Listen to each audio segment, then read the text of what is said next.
பாசத்துக்கு நான் கடமைப்பட்டிருக்கிறேன். அவங்களுக்காக தான் தண்ணீர் பிரச்சனை தான் நம்ம பெண்களுக்கு பெரிய பிரச்சனை. பெண்களுக்கு தருமபுரி மாவட்டத்திலே தண்ணி கிடையாது. எப்படிதான் அந்த மாவட்டத்துல தண்ணி இல்லாம இவ்வளவு நாள் வச்சிருக்காங்கன்னு தெரியல. இத்தனை ஆட்சியாளர்கள் வந்தோம், நமக்கு தண்ணி பிரச்சனை இருக்குன்னு தெரியும், தெரியாம இல்லை. ஏன்னா மருத்துவரையே அதுக்காக தான் போராட்டம் பண்றாரு. மருத்துவர் அன்புமணி ராமதாஸ் அவர்களும் இதுக்காக எத்தனையோ போராட்டம், கையெழுத்து இயக்கம், மனித சங்கிலி எல்லாம் பண்ணிட்டாங்க. எல்லாருக்கும் தெரியும் தர்மபுரியில தண்ணி இல்ல, பெண்கள்லாம் கஷ்டப்படுறாங்க. திட்டத்துல பைப் போட்டிருக்காங்க, தண்ணி வரும். எத்தனை தான் தண்ணி கொண்டு வரதா என்னுடைய முக்கியமான வேலை. இதையெல்லாம் கொண்டு போய் டெல்லியில சொல்லுவோம். இவங்க கிட்ட சொல்லி ஒண்ணும் பண்ண போறது இல்லை, ஏமாத்திட்டு இருக்காங்க. டெல்லியில போய் சொல்லி கண்டிப்பா அந்த திட்டத்துக்கு அனுமதி வாங்கி வர என்னால் முடியும். நான் உங்களுக்காக, நம் பிள்ளைகளின் எதிர்காலத்துக்காக, இப்ப பசங்க நல்லா வேலை படிக்கிறாங்க, வேலைக்கு போகணும்.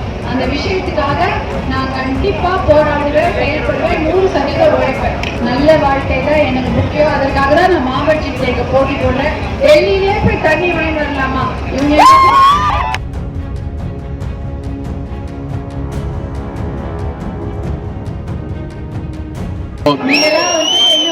பெண்ணா நீங்களே காமாரி இல்ல, அப்படிதான். நீங்க என்ன நினைக்கிறீங்க? நம்ம மாதிரி நிக்கிறாங்க தொழில் பண்ணி அவங்களுக்கு ஆதரவு கொடுக்கணும். இந்த வெயிலா இருந்தாலும் பரவாயில்ல, வேலையா இருந்தாலும் பரவாயில்ல, எல்லாத்தையும் விட்டுட்டு நான் அவங்களுக்கு ஆதரவு தெரிவிக்கிறதுக்காக உங்களுக்கு நன்றி. உங்க பாசத்துக்கு நான் கடமைப்பட்டிருக்கிறேன்.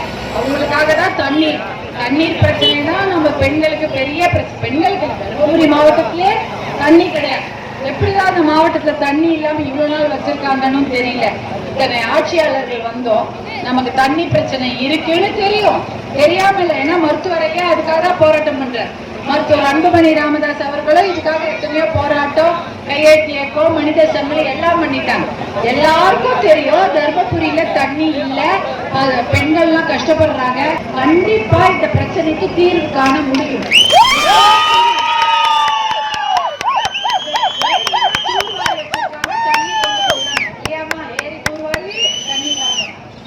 திட்டத்துல பைப் போட்டிருக்காங்க, தண்ணி வரும்.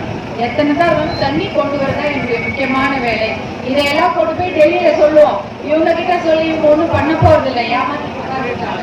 டெல்லியில போய் சொல்லி கண்டிப்பா அந்த திட்டத்துக்கு அனுமதி வாங்கி வர என்னால் முடியும். நான் உங்களுக்காக, நம் பிள்ளைகளின் எதிர்காலத்துக்காக, இப்ப பசங்க நல்லா வேலை படிக்கிறாங்க, வேலைக்கு போகணும். அந்த விஷயத்துக்காக நான் கண்டிப்பா போராடுவேன், செயல்படுவேன், 100% உழைப்பேன். எனக்கு தெரியும் சிரிச்சுட்டு வரவேற்கிறீங்க, எப்பயுமே சிரிச்சுட்டு இருக்கணும். நம்ம குழந்தைங்க நல்லா இருக்கும். அதை தவிர எனக்கும் வேற எந்த எண்ணமும் கிடையாது. நம்ம பசங்களுடைய நல்ல வாழ்க்கை தான் எனக்கு முக்கியம். அதற்காக தான் நான் மாவட்டத்திற்கு போட்டி போடுறேன். டெல்லியிலே போய் தண்ணி வாங்கி வரலாமா? இவங்க இதுபோன்ற செய்திகளை மேலும் தெரிந்து கொள்ள எங்களது யூடியூப், Facebook மற்றும் Twitter ஆப்களை சப்ஸ்கிரைப் செய்யவும்.